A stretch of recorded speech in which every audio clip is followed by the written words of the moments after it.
नमस्कार दोस्तों, स्वागत है आपका देवभूमि बायोफ्लॉक सिस्टम के यूट्यूब चैनल में।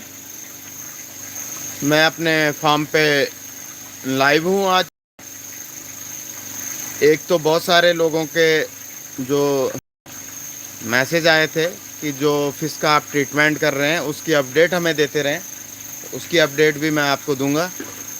बाकी आज हम बात करेंगे डिज़ोल्व ऑक्सीजन, यानी कि जो सबसे ज़्यादा इम्पोर्टेंट है बायोफ्लॉक में, डिज़ोल्व ऑक्सीजन। अमोनिया का कोई इश्यू नहीं रहता है बायोफ्लॉक में। जैसे ही आपका कल्चर हो जाता है 1 महीने से ऊपर, उसके बाद कभी भी अमोनिया नहीं बढ़ता है अगर प्रॉपर आपने वाटर प्रिपरेशन किया है। लेकिन डिज़ोल्व ऑक्सीजन सबसे बड़ा इश्यू है, क्योंकि हमारे टैंक में हेट्रोट्रॉफिक बैक्टीरिया होते हैं, और हेट्रोट्रॉफिक बैक्टीरिया से क्या होता है कि हमेशा ऑक्सीजन कंज्यूम करते हैं। जो कीमो ऑटोट्रॉफिक होते हैं, जिसमें एल्गी वगैरह भी होती है, तो वो फोटोसिंथेसिस करती है। जब सनलाइट रहती है तो फोटोसिंथेसिस में वो कार्बन डाइऑक्साइड को कंज्यूम करके ऑक्सीजन जनरेट करती हैं। लेकिन जो हेट्रोट्रॉफिक बैक्टीरिया होते हैं हमारे बायोफ्लॉक में, ये हमेशा ऑक्सीजन को ही कंज्यूम करते हैं, ये फोटोसिंथेसिस नहीं करते हैं।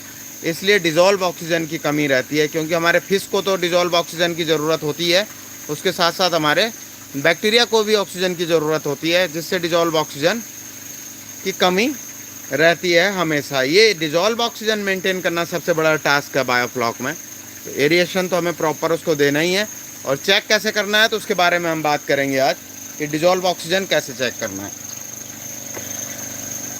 ये डिज़ोल्व ऑक्सीजन टेस्टिंग किट है एक्वासोल की, analysing water any time anywhere, code AEDO8। दूसरा जो डिजिटल मीटर आता है वो सबसे अच्छा होता है डिज़ोल्व ऑक्सीजन चेक करने के लिए, क्योंकि आपको कई बार ऑक्सीजन चेक करना होता है तो आप उसे डायरेक्ट कर सकते हैं। इसमें टाइम बहुत ज़्यादा लगता है डिज़ोल्व ऑक्सीजन चेक करने में, लेकिन ये सस्ती आती है। तो जो अफोर्ड नहीं कर पाते हैं, क्योंकि वो जो डिजिटल ऑक्सीजन मीटर है वो 12-13 हज़ार रुपये का आता है, जो अच्छा वाला है उसमें, तो इससे भी आप काम चला सकते हैं। तो कैसे करते हैं वो हम बताएंगे। तो इसमें ये 5 बॉटल होती हैं, 1 2 3 4 5। इसके साथ साथ इसमें ये कि सैंपल जार आता है इसमें, ये कैप के साथ। दूसरा इसमें ये टेस्ट ट्यूब आती है, इसमें मार्किंग होती है 5 ml, 10 ml, 25 ml, ये आती है, 2 आते हैं। तो सबसे पहले हमें क्या करना होता है, जो ये खाली बोतल होती है सैंपल जार, इसको हमें वॉश कर लेना है 3-4 बार पानी से। उसके बाद इसको पूरा भर लेना है, ओवरफ्लो हो जाए, जो एकदम टैंक पूरा डुबो के इसको पूरा भर लीजिए। क्योंकि मैं ये कर चुका हूँ, क्योंकि उस प्रोसेस में टाइम लगता है, इसलिए टाइम बचाने के लिए मैं ऑलरेडी पहले ही मैंने कर ली। इसको करने के बाद इसको पूरा भर लेना है। जैसे ही ये पूरा भर जाती है तो ये एंड कैप है, इस पे एंड कैप लगा देना है। एंड कैप लगा के एंड कैप को निकालिए आप। तो वैसे इसके अंदर ये पूरे इंस्ट्रक्शन इसमें लिखे होते हैं। जैसे ही एंड कैप आप निकालेंगे, उसके बाद आपको 10 ड्रॉप्स इसमें DO1, ये आपकी DO1 है, इसके 10 ड्रॉप्स मिक्स कर लेने हैं। उसके बाद DO2, ये इसमें DO2 है, इसके भी 10 ड्रॉप्स आपको मिक्स कर लेने हैं। दोनों के 10-10 ड्रॉप मिक्स करके इस पे ये कैप लगा देनी है, और देर तक आपको रुकना है इसमें। तो इसमें ब्राउन कलर का एक प्रेसिपिटेट होगा ये, तो जैसे दूध फट जाता है ऐसे ब्राउन कलर का इसमें आपको दिखाई देगा। 1 मिनट तक आप रुकिए, और फिर इस बॉटल को आप हिलाइए काफ़ी देर तक। उसके बाद इसको आपको 20 मिनट तक के लिए रख देना है, इसको कैप लगा के।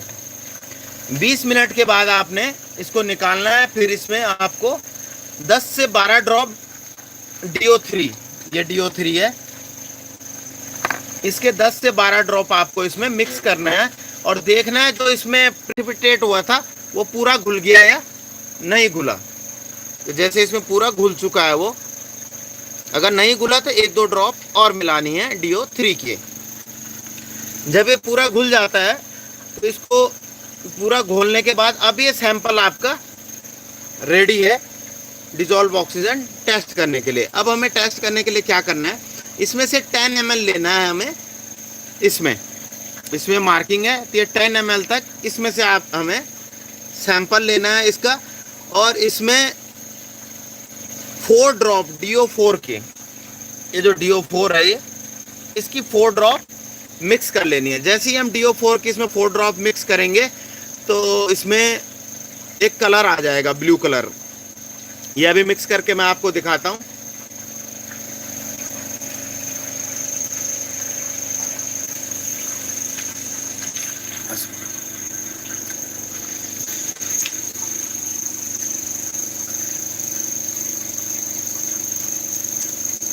पहले हमें इसको 10 ml लेना है इसमें से।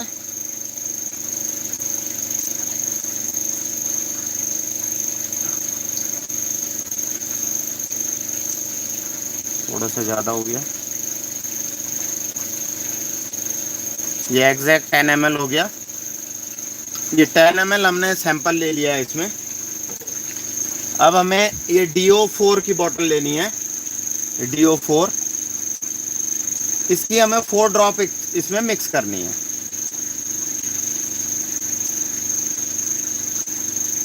One, two, three, 4।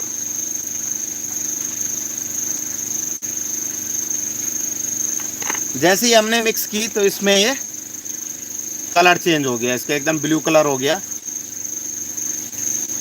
थोड़ा सा वेट करना है। अब ड्रॉप 5 लेनी है हमें, ड्रॉप 5। अब इस 5 ड्रॉप से हमने ड्रॉप बाय ड्रॉप इसमें मिक्स करना है, 1 2 3 ऐसे मिक्स करते जाना है। एक स्टेज ऐसी आएगी जिस स्टेज पे ये कलर एकदम से चेंज हो जाएगा, साफ हो जाएगा पानी, वहाँ पे हमने रुक जाना है। तो धीरे धीरे ऐड करना है, एकदम से ऐड नहीं करना है।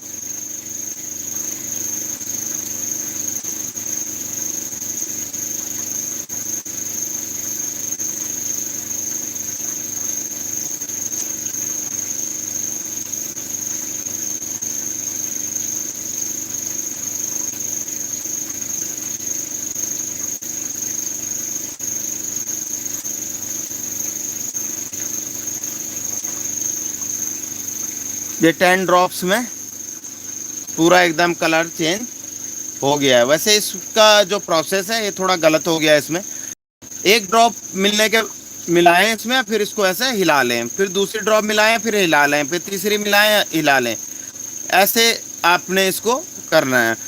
फिलहाल हम अब इसमें जैसे ये पानी साफ हो गया है तो वहाँ पे हमने रुक जाना है। अब देखना हमें कितनी ड्रॉप हुआ। 0.5 को 10 ड्रॉप से हमने, ये इसका फॉर्मूला है, 0.5 इंटू जितनी ड्रॉप आपने ऐड की D5 की उससे मल्टीप्लाई कर देना है, यानी कि 5 हो गया। डिजोल्व ऑक्सीजन है इस टैंक का 5। अगर वो 9 होता तो 4 होता, या 11 12 होता तो वैसे ही। तो 4 से 6 हमें टैंक में अपना डिजोल्व ऑक्सीजन रखना होता है। इस तरीके से भी आप चेक कर सकते हैं। ये भी एक प्रोसेस है डिजोल्व ऑक्सीजन चेक करने का। वैसे जो डिजिटल मीटर होता है वो बहुत ही अच्छा है, उसमें आपको इतना सब कुछ करने की ज़रूरत नहीं है, लेकिन उसको कैलिब्रेट रखना पड़ता है। कैलिब्रेशन नहीं होता है उसका तो फिर सही रीडिंग नहीं देता है। Dhananjay Yadav ji good morning. कार्तिक सामंता जी, ऑटोट्रॉफिक बैक्टीरिया कितने दिन के बाद टैंक में आता है? सर जैसे ही आप डालते हैं वैसे ही आ जाता है, लेकिन जो हम डालते हैं वो स्पोर फॉर्म में होता है। स्पोर फॉर्म से बैक्टीरिया उसको बनने में एक टाइम पीरियड होता है जो लगता है। तो लगभग 3 हफ्ते में आपके टैंक में पूरा अच्छे से फ्लॉक डेवलप हो जाता है। तो वाटर प्रिपरेशन आप हैं जो 3 हफ्ते का करें तो काफ़ी है, उसके बाद प्रॉब्लम नहीं होती है। धनंजय यादव जी, जुलाई मंथ में कौन सा फिश डालें? हम यूपी देवरिया से हैं। सर वो फिश मत डालिए आप जो सर्दियों में आपको प्रॉब्लम करे, जैसे पंगेसियस हो गया, ये सर्दियों में नहीं रह पाती हैं। या डालें भी तो आप 50 ग्राम 100 ग्राम का बच्चा डालें कि आप उसको दिसंबर तक हार्वेस्ट कर लें, क्योंकि पौंड में तो नवंबर में करनी पड़ती है, लेकिन अगर आपने सेट प्रॉपर मेंटेन कर रखा है तो 1 महीने का और आपको एक्स्ट्रा टाइम मिल जाता है दिसंबर तक का, तो आप उसको उसमें कर सकते हैं हार्वेस्ट।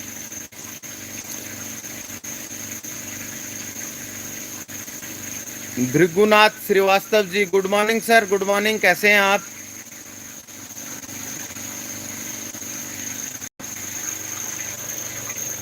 ये हमारी तिलापिया फिश है जो जिसका ट्रीटमेंट चल रहा है। इसमें थोड़ा सुधार हुआ है इसमें, लेकिन अभी भी स्थिति इसकी ठीक नहीं है। ठीक हम इसे तब मानेंगे जब ये टैंक में नीचे जाके आराम से बैठ जाएगी। अभी भी फ्लोट कर रही है लेकिन थोड़ा स्टेबल है। पहले तो ये पूरा पलट जा रही थी, उल्टी हो जा रही थी। ये टेट्रासाइक्लिन के कारण इसमें थोड़ा झाग आ रहा है। ये थोड़ा झाग साफ कर दिया। अभी देखिए, जब डाली थी हमने तो संभावना है तो ये सोचा था हमने कि ये मुश्किल ही बच पाएगी, लेकिन अब उम्मीदें जैसे जैसे आगे बढ़ रही हैं तो उम्मीदें बढ़ रही हैं कि ये बच जाएगी।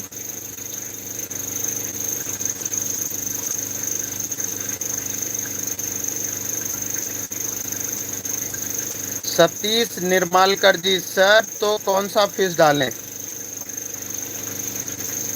सर आप तिलापिया डाल सकते हैं। तिलापिया सर्दियों में आराम से रह सकती हैं, मोनोसेक्स। और पंगेसियस का बड़ा सीड अगर आपको मिल जाता है किसी फार्मर से 100 ग्राम तक का, तो उसे भी डाल सकते हैं। तो वो आपका 100 ग्राम का भी डालेंगे तो नवंबर दिसंबर तक आपकी हार्वेस्ट हो जाएगी।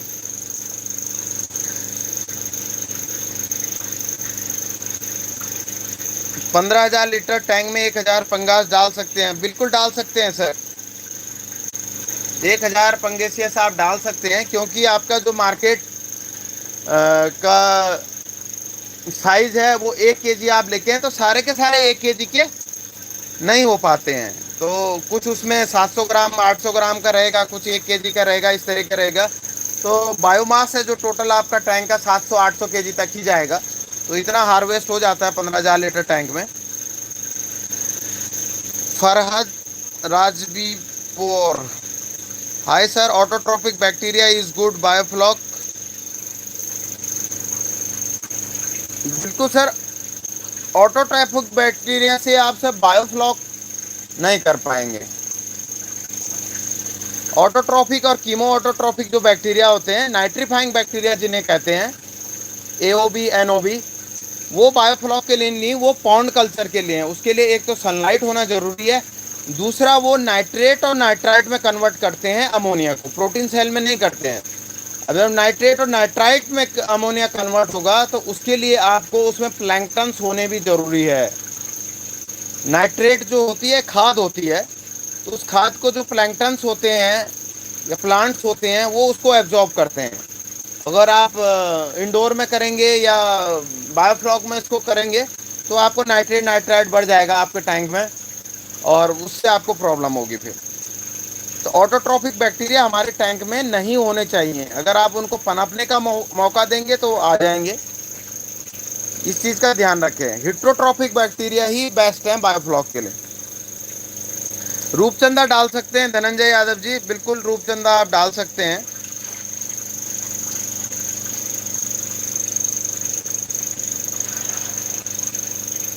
तब बायोफ्लॉक करने का मकसद है हाई डेंसिटी।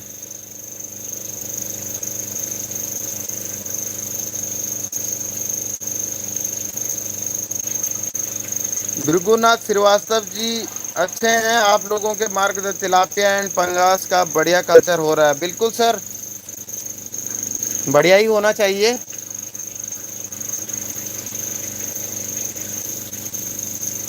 वाटर पैरामीटर आप हमेशा चेक करते रहें अपने टैंक में, मेनली अमोनिया और पीएच और डिजॉल्व ऑक्सीजन, ये 3 चीज़ें आप मेंटेन करके रखें तो कोई प्रॉब्लम नहीं आएगी, डिजीज दूर ही रहेगी आपके टैंक से। वाटर पैरामीटर में जहाँ गड़बड़ी हुई, और ख़ास करके बरसात में जब बारिश का पानी गिरता है तो एक तो टेम्परेचर में भी वेरिएशन आता है, दूसरा अगर किसी का शेड प्रॉपर नहीं है तो उसमें बारिश का पानी गिरता है टैंक में तब भी पीएच चेंज होती है। सर ओपन में तो नहीं रह पाएगी, लेकिन अगर आपका सेट है, पूरी तरह से कवर्ड है, तो फिर रह लेगी।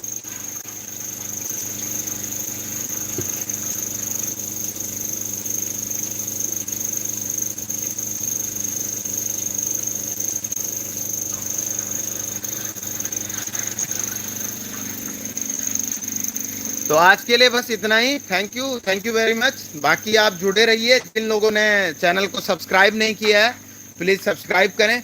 अभी ये जो टैंक हार्वेस्ट हुए हैं, खाली हुए हैं, और इधर 2 और भी हैं, उनकी ये तारपुलिन यहाँ रखी हुई है, बारिश के कारण थोड़ा हो नहीं पा रहा है।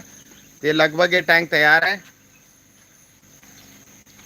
ये इसका सेंट्रल ड्रेनेज है बीच में ये लगा हुआ, और इससे और यहाँ तक पूरी ढलान होनी चाहिए, किनारे तक, जो स्लज पूरा वहाँ पे इकट्ठा हो जाए। और यहाँ ये इसका आउटलेट है यहाँ पे।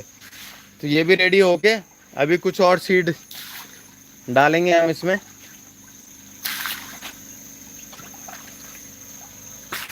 ये मोलेसिस ऐड कर रहे हैं हम इस टैंक में।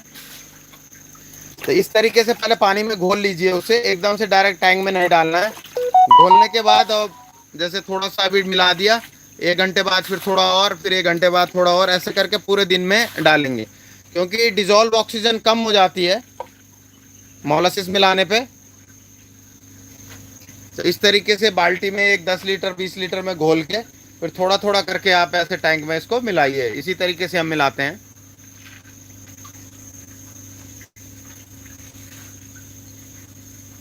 Dissolve oxygen pH ammonia tank में कितना होना चाहिए?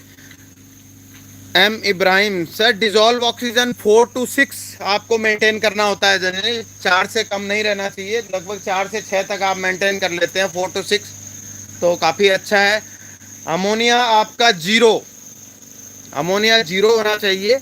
स्टार्टिंग में अमोनिया थोड़ा आपका बढ़ा रहेगा जब आप कल्चर करेंगे, लेकिन 1 मंथ के बाद आपको अमोनिया 0 होना चाहिए टैंक में। पीएच आपका 7 से 8 के बीच में, 6 से 9 तक सरवाइव करती हैं फिश जनरली। तो 7 से 8 रखिए। थोड़ा वो बढ़ेगा आपका तो 8 से 8.5 तक जाएगा, कम होगा तो 7 से 6.5 तक आएगा। तो एकदम से आपका डाउन नहीं जाएगा। 7 से 8 के बीच में रखिए आप पीएच को हमेशा। और ये ध्यान रखें, कभी पीएच बढ़ जाए या कम हो जाए तो एकदम से उसे कंट्रोल ना करें, धीरे धीरे करें। जनरली जब भी हम कल्चर करते हैं तो पीएच डाउन जाता है, बढ़ता नहीं है, क्योंकि हम इसमें मिलाते हैं मोलासिस जो पीएच को कम करता है। तो कैल्शियम कार्बोनेट या चूना मिला के आप उसको मेंटेन कर सकते हैं। विप्लव पॉल अपना एयर